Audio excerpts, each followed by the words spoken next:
சின்ன இடை நீயும் தொட்டு சீண்டுவதில் நாணம் விட்டு நான் ஒரு கிறக்கத்துல கதை படிக்கிற நேரம்.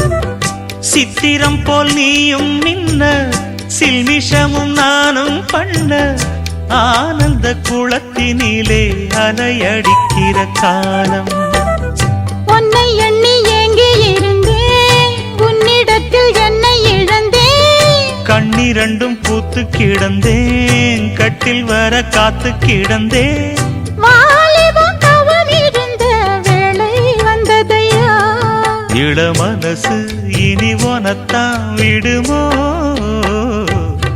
நடு சாமத்தில சாமந்திப்பூ ஆள சத்துது என் நெஞ்ச உசுப்புது. நல்ல ராத்திரி